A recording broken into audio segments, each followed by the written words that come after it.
Welcome to our channel. Today we how to set up weights and biases for experiment tracking. Easy tutorial step by step clearly.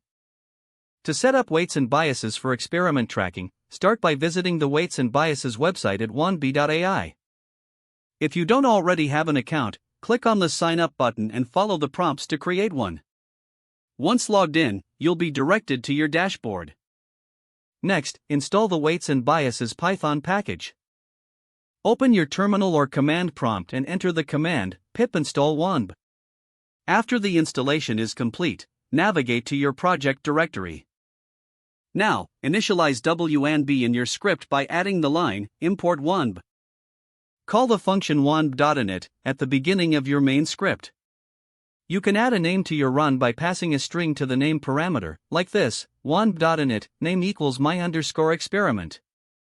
To track hyperparameters, create a dictionary containing them, for example, hyperparams equal. Then log these hyperparameters using the command wanb.config.update hyperparams.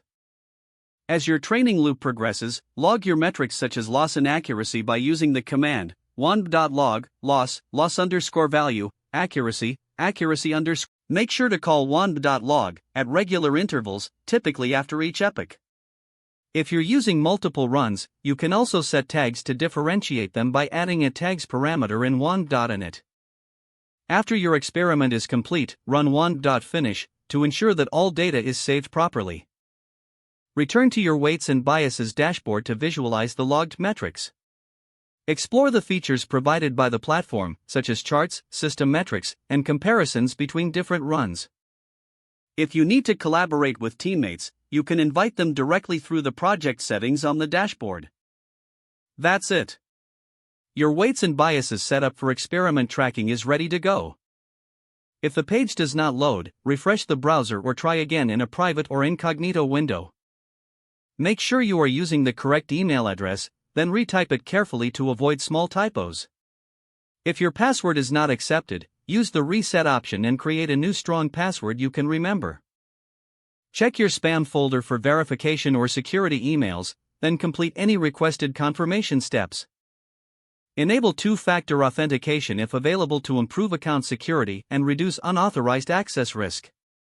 After signing in, review your profile details so your contact information and settings are accurate and current. If you see an error message, note it down and try again after restarting your device and internet connection. Log out when you finish, especially on shared devices, to keep your account and payment information secure. Don't forget to like this video and subscribe to our channel for more step-by-step tech guides.